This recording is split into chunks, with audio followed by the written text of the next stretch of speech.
2026 চনত ৰমজান মাহৰ ফিতৰা কোনে কোনে দিব লাগিব, কিমান টকাৰ মালিক হলে আপোনাৰ ওপৰত সদকাতুল ফিতৰ ওয়াজিব হয়, ঘৰৰ সকলো মা বাবা ল'ৰা ছোৱালী সকলোৰে তৰফৰ পৰা সদকাতুল ফিতৰ আদায় কৰিব লাগিব নে কোনোবা এজনে দিলেই হ'ব?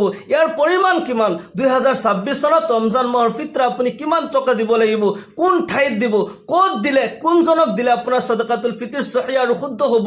ইয়াৰ লগে লগে আমি সদকাতুল ফিতৰ কিয় আদায় কৰোঁ, কি কাৰণত আমি সদকাতুল ফিতৰ দিব লাগে, ইয়াৰ মেইন উদ্দেশ্য আৰু মকসদ কি? মোৰ প্ৰিয় দিন দৰদী ভাই বন্ধুসকল, মোৰ অতি শ্ৰদ্ধাৰ মা আৰু ভনীসকল, কথাখিনি গুৰুত্ব সহকাৰে মনোযোগ দি শুনিব, কাৰণ আমি সকলো মুমিন মুছলমান আকিল বালিগ আমি সকলোৱে মাহে ৰমজানৰ ৰোজা ৰাখিছোঁ, আমি প্ৰতি বছৰে সদকাতুল ফিতৰ আদায় কৰোঁ, কিন্তু আমি ইয়াৰ মাসাইল নাজানাৰ কাৰণে, উচিত ঠাইত নিদিয়াৰ কাৰণে, উচিত জনক নিদিয়াৰ কাৰণে, উচিত মূল্য নিদিয়াৰ কাৰণে আমাৰ সদকাতুল ফিতৰ আদায় নহয়, আমি ওয়াজিবৰ বৰ খিলাফ কৰোঁ, আমি গুনাহগাৰ হওঁ। মোৰ প্ৰিয় দিন দৰদী ভাই বন্ধুসকল, আমি প্ৰথমতে আলোচনা কৰিম সদকাতুল ফিতৰ আমি কিয় দিব লাগে, ইয়াৰ মেইন মকসদ কি, ইয়াৰ পিছত আলোচনা কৰিম কোনে কোনে দিব লাগিব, কিমান টকাৰ মালিক হলে সদকাতুল ফিতৰ আদায় কৰিব লাগিব, গোটেইখিনি মাসাইল পিছত আলোচনা কৰিম। প্ৰথমতে আমি মকসদ আৰু উদ্দেশ্য আলোচনা কৰোঁ।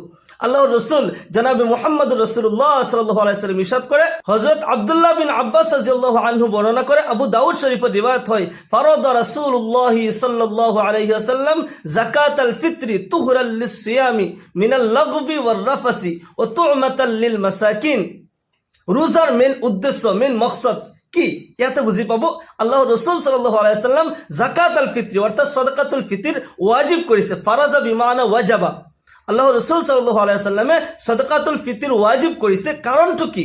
কারণটো হইছে তুহরাল লিসসিয়াম, রোজা পবিত্র করার কারণে, মিনাল লাগবি ওয়ার রাফাসি, আমি রোজা অবস্থাত যি হিসাবত থাকিলে রোজার হক আদায় হয়, আমি হয়তো সেইমতে ৰোজাৰ হক আদায় কৰিব পৰা নাই, ৰোজা অৱস্থাত আমি কাৰোবাৰ গিবত কৰিব নোৱাৰোঁ, চুগলি কৰিব নোৱাৰোঁ, কুদৃষ্টি দিব নোৱাৰোঁ, অশ্লীল কথা বতৰা পাতিব নোৱাৰোঁ, সকলো ধৰণৰ যিদৰে নেকি আমি গোটেই দিন আতিমুছ সিয়ামা ইলাল লাইল, সুবহ সাদিকৰ পৰা সূৰ্য অস্ত যোৱালৈকে আমি পানাহাৰে থাকোঁ, হালাল খাদ্যৰ পৰা আমি বিৰত হৈ থাকোঁ, একমাত্ৰ আল্লাহ তাআলাৰ সন্তুষ্টিৰ কাৰণে গোটেই দিন আমি পানাহাৰে থাকোঁ, যিদৰে আমি হালাল খাদ্যৰ পৰা আমি বিৰত হৈ থাকোঁ, ঠিক তেনেদৰে যিমানখিনি মুহৰিমাত আছে, মকৰুহাত আছে, তাৰ পৰাও আমি বাচি থাকিব লাগিব। সকলো ধৰণৰ গুনাহৰ পৰা আমি বাচি থাকিলেহে ৰোজাৰ হক আমাৰ আদায় হ'ব। কিন্তু আমি কি কৰোঁ?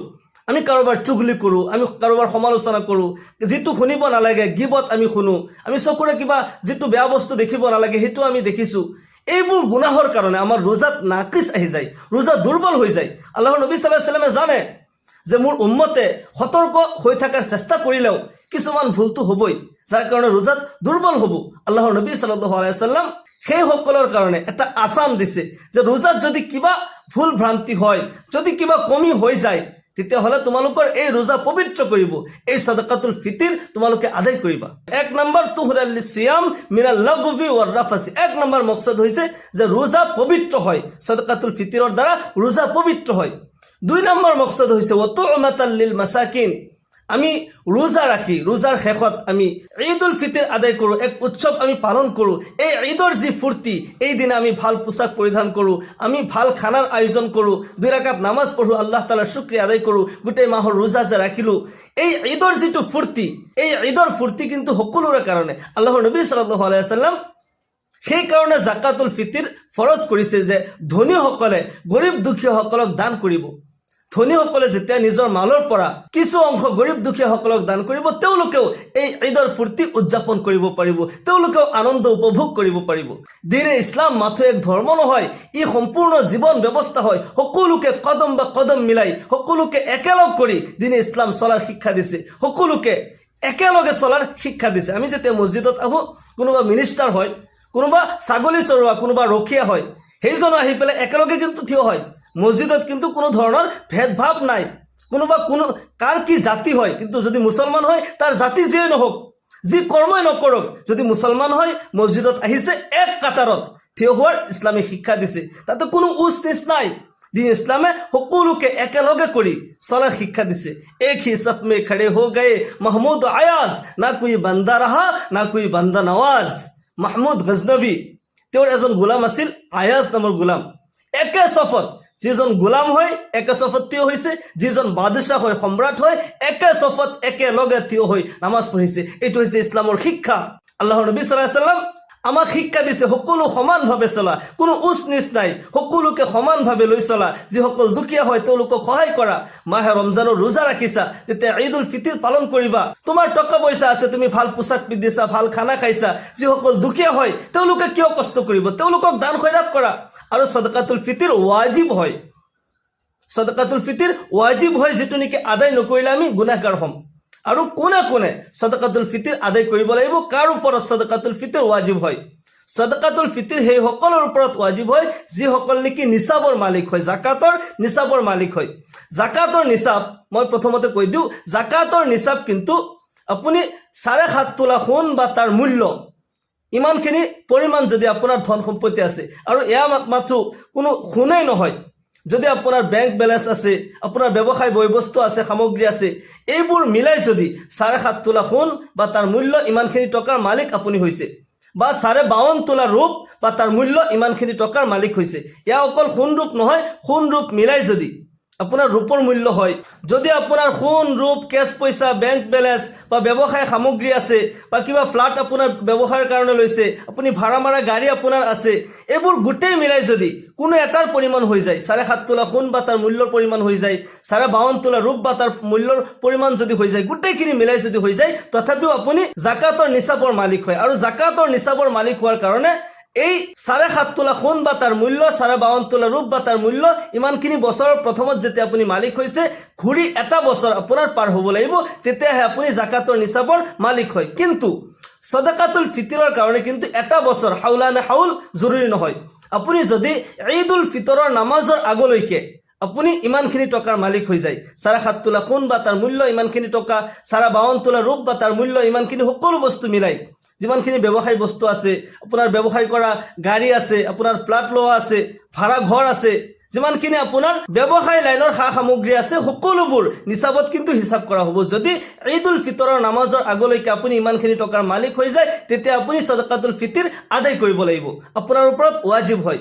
আমি কিন্তু সকলোৱে গৰীব দুখীয়া সকলোৱে কিন্তু সদকাতুল ফিতিৰ আদায় কৰোঁ, সকলোৱে দিব পাৰে, কিন্তু প্ৰকৃততে সেই সকলৰ ওপৰত ৱাজিব হয় যিসকল নেকি জাকাতৰ নিচাবৰ মালিক হৈ যায়। আৰু জাকাতৰ নিচাব যদি ৰমজান মাহতো হৈ যায়, ৰমজান মাহতো আপুনি দিব পাৰে। আৰু সদকাতুল ফিতৰৰ মেইন সময় হৈছে ঈদ উল ফিতৰত নামাজত যোৱাৰ আগত আমি দিব লাগে। কিছুমানে ৰমজান মাহতে হিচাপ কৰি দি দিয়ে, ৰমজান মাহতো দিব পাৰে, কোনো কথা নাই, ৰমজান মাহতো সদকাতুল ফিতিৰ আমি দিব পাৰোঁ। কিন্তু ইয়াৰ পৰিমাণ কিমান টকা আমি দিব লাগে? আমি সাধাৰণতে কি কৰোঁ, সদকাতুল ফিতৰৰ যিটো কম মূল্যৰ বস্তু তাৰ পৰিমাণটো আমি দিওঁ। হাদিস শৰীফত মনত ৰাখিব 5টা বস্তুৰ কথা আহিছে। হযরত আবু সাঈদ খুদরি রাদিয়াল্লাহু তাআলা আনহুর পর রিওয়ায়াত হয়, কুন্না নুখরিজু যাকাতাল ফিত্রি সাআম মিন তুআমিন আও সাআম মিন শাঈরিন আও সাআম মিন তামারিন আও সাআম মিন আকিতিন আও সাআম মিন জাবিবিন। এই 5টা বস্তু আল্লাহর নবী সাল্লাল্লাহু আলাইহি ওয়াসাল্লামের জামানাত সাহাবাসকলে এই 5টা বস্তুৰ দ্বাৰাই যাকাতুল ফিত্ৰ অৰ্থাৎ সদকাতুল ফিতিৰ আদায় কৰিছিল। ইয়াতে 5টা বস্তু। 1 নম্বৰত গেহু, আনাজ, তুআম মানে আনাজ, ইয়াৰ দ্বাৰা গেহু মুৰাদ লোৱা হৈছে। শাইৰ জো অৰ্থাৎ পায়ৰা, ইয়াৰ পিছত আছে তামাৰ খেজুৰ, ইয়াৰ পিছত আছে পনীৰ, তাৰ পিছত আছে জাবিব অৰ্থাৎ কিচমিচ। এই 5টা বস্তু আমি কি কৰোঁ, আটাইতকৈ কম মূল্যৰ যিটো সেইটো দিওঁ। আৰু গেহুৰ বিষয়ে নিস্ফে চ বুলি আহিছে। 1 চ মানে হৈছে 3 কিলো 264 গ্ৰাম, আৰু আধা চ মানে হৈছে 1633 গ্ৰাম। আৰু এইটো আটাইতকৈ কম হয়, সেইকাৰণে সহজভাৱে আমি এইটোৱে দিওঁ।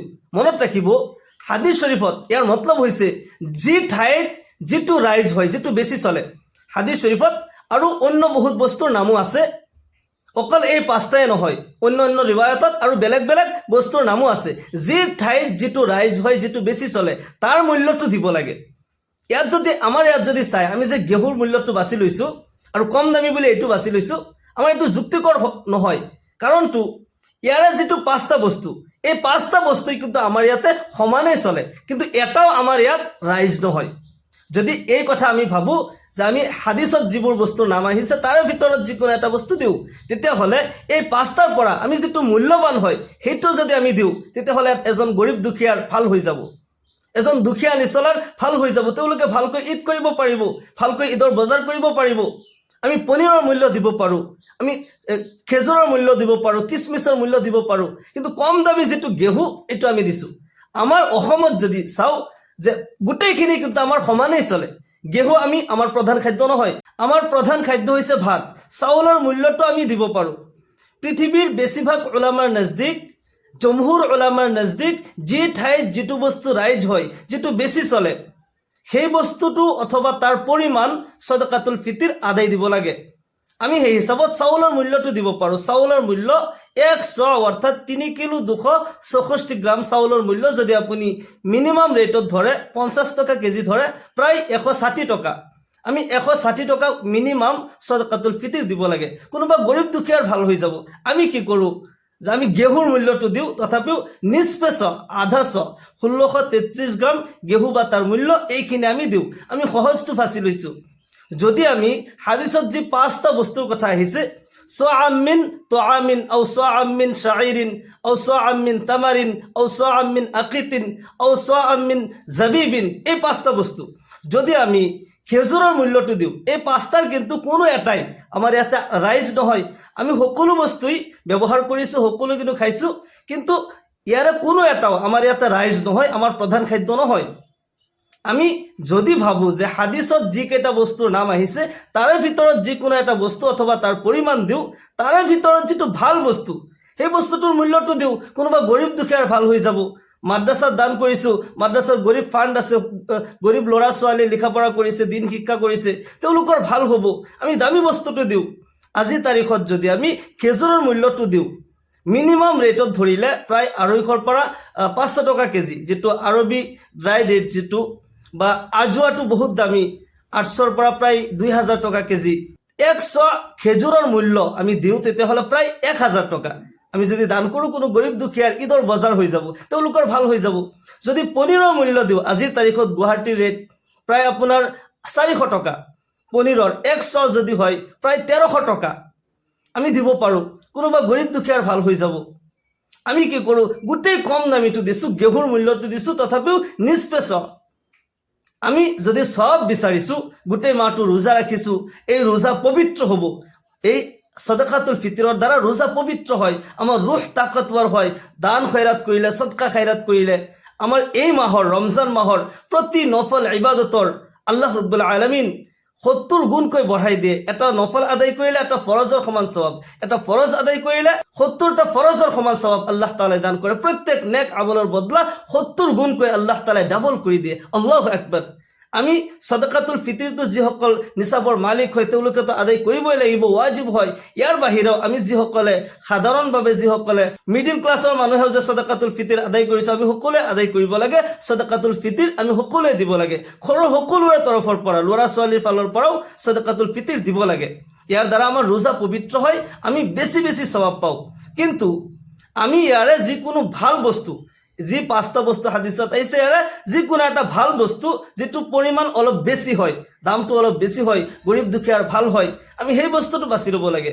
কিন্তু কথা হ'ল, এই সদকাতুল ফিতর আমি ক'ত দিম, ক'ত দিলে এয়া সহি হ'ব, কোন ঠাইত দিলে বেছি শুদ্ধ হ'ব। মনত ৰাখিব, জাকাত অথবা সদকাতুল ফিতৰ যেতিয়া আপুনি আদায় কৰে, জাকাতৰ নিচাবটো মই আগতে কৈ দিছোঁ, কোনসকল জাকাতৰ নিচাবৰ মালিক হয়, জাকাতৰ কাৰণে শতকৰা 2.5 টকা কিন্তু আমি দিব লাগে।